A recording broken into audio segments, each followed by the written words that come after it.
So like, okay, back in August of 2023, Disney said that even though the Spiderwick Chronicles reboot was totally done, they weren't even gonna stream it on Disney Plus at all, so they could use it as a tax write-off, which is like all the rage these days. But then in October, Roku, of all people, announced that they'd bought the rights to the show and they were gonna put it up on their streaming service, which literally no one even knew existed until that exact moment. But hey, in a time when companies are canceling and deleting shows left and right to meet their stockholder quotas, one show actually got saved somehow. Huzzah! And so now it's finally out. All the episodes are streaming on Roku, and I gotta say, I think I understand why Disney was gonna shelve this one. At first, I thought it was perhaps because of, other reasons. But having actually watched it now, I can tell you that this show is just kinda woof. I made a video about the 2008 movie like a week or so ago, and I actually thought that was kinda alright. Like, for what it was, it's fine, you know? But hey, let's take a walk and check out the new Spiderwick Chronicles reboot. So, the show starts right off in a very baffling way, to me at least.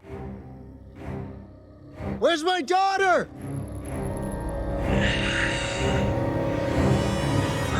I did what you wanted. The Grace family is coming. Give me my daughter back.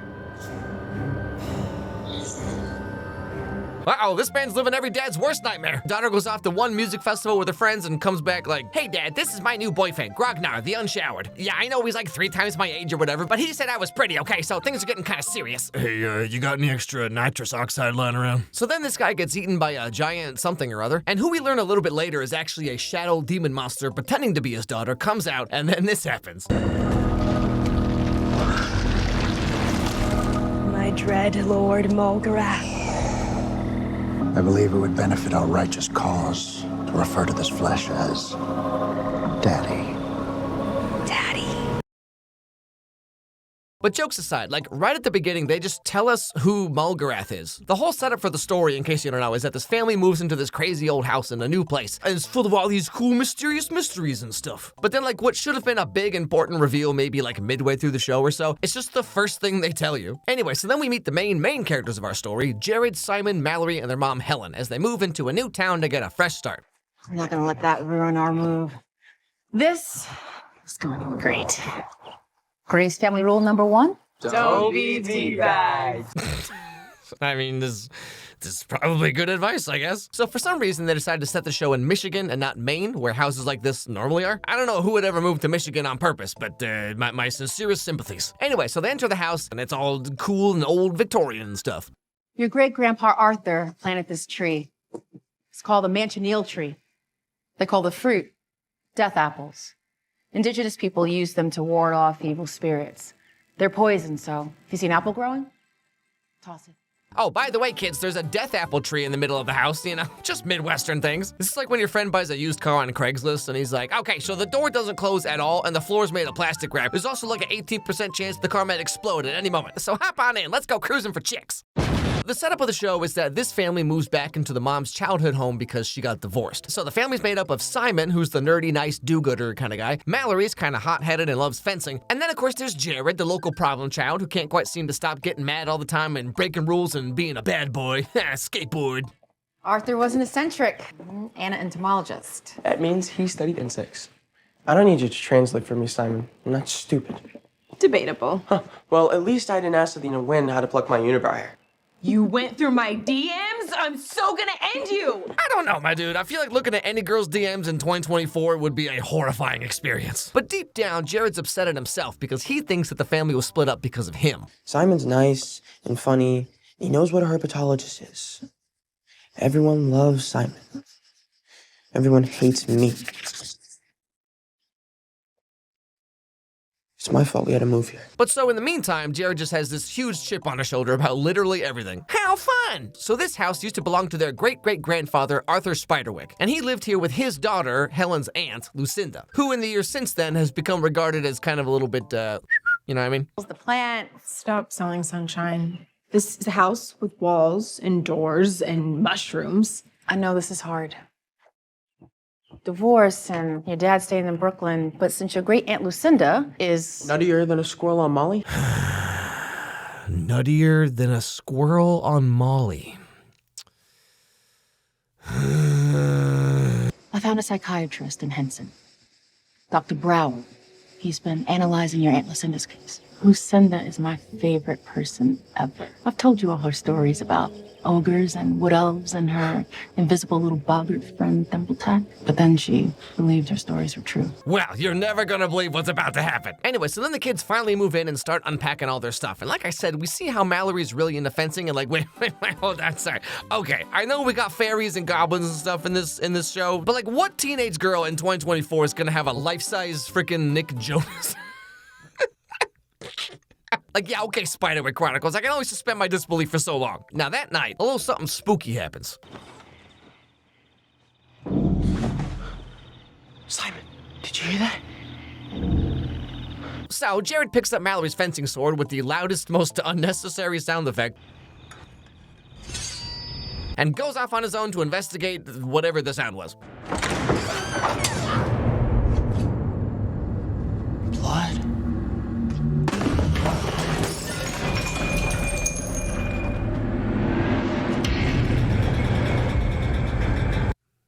Yeah, that's normal. But like, I don't know why you're not making like 400 TikToks about this right now, Jared, okay? Standing there poking it with a sword all night? Nah, you gotta use this to spin off into like a very underwhelming music career. You know, like all the great philosophers of our generation. However, the next day, when he tries to tell everyone about whatever the heck this is, they assume he's just Jared being Jared, you know? Gotta get attention somehow. Gosh. Why are we freaking out? Lemon Drop and Jeffrey are missing. So, Lemon Drop and Jeffrey are Simon's pet mice, which is not really that important to anything in the show, but just FYI. I heard something in the house. A possum, I think. Maybe it ate them.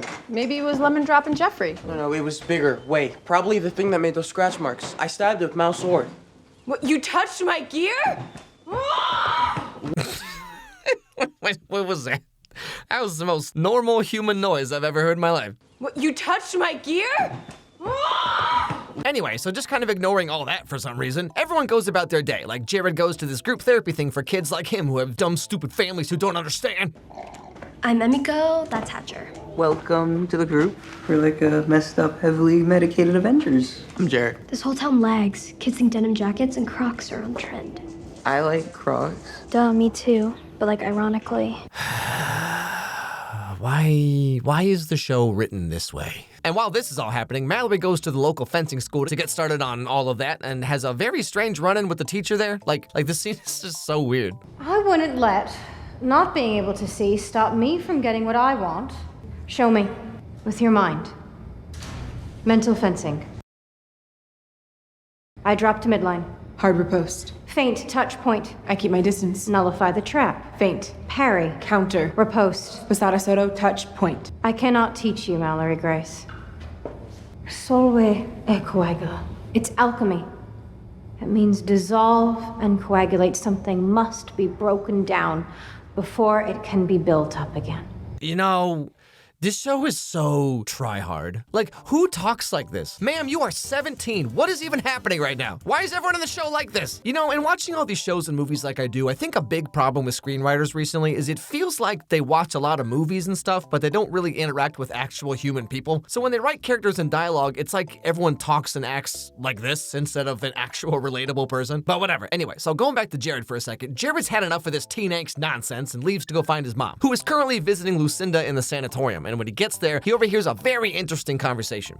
And Jared is fearless, mischievous, and impossible. Richard said he didn't want to do it anymore, that he didn't feel like he was a good dad, especially with Jared. He said that I made him feel small. Hey, whoa, it's about the motion of the ocean, okay? But also, like, okay, so Jared already thinks that he's the reason his parents don't love each other anymore, right? And like, usually in this kind of media for young people, like, a kid will think that, and then there's the whole thing about like, no, honey, of course it's not your fault. Adults have grown-up problems that you're not gonna understand right now, okay? But trust me, we both love you so much. But then this show's just like, yeah, so we broke up because Jared sucks.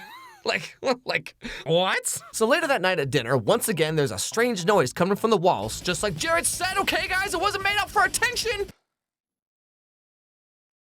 That's the noise. I told you, there's a critter inside the wall. Mom, you good? We gotta rebuild anyway, so let's do this. Yeah, that's right, kids. I'm one of those cool moms. So then they beat the crap out of the wall for a while, and then you'll never guess what they find.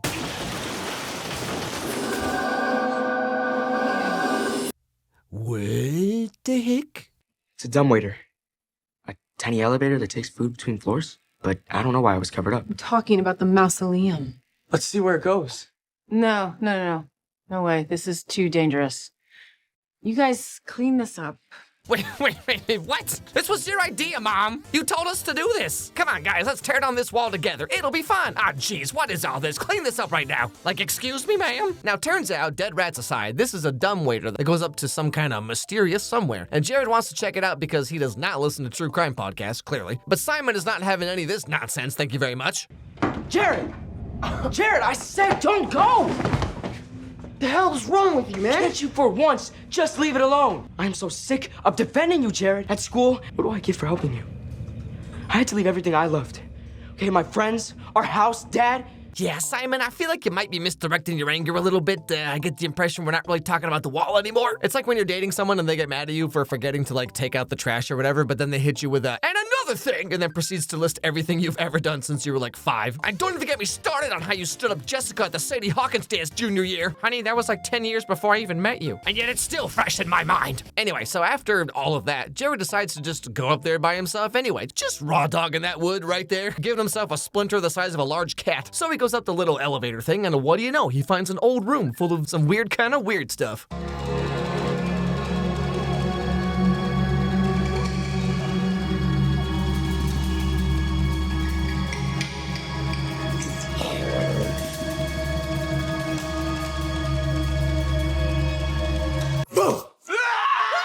I love how the CG for Thimbletack in 2024 doesn't look any better than the movie from 2008. Anyway, so after seeing all kinds of whatever this is, Jared goes to tell his mom what he saw, but she's finally had enough of this attention-seeking outburst and takes him right straight away to the psychiatrist guy directly because she just can't figure out how to deal with a child full of whimsy and imagination. Hi, Dr. Brower. Well, I'm so glad you came.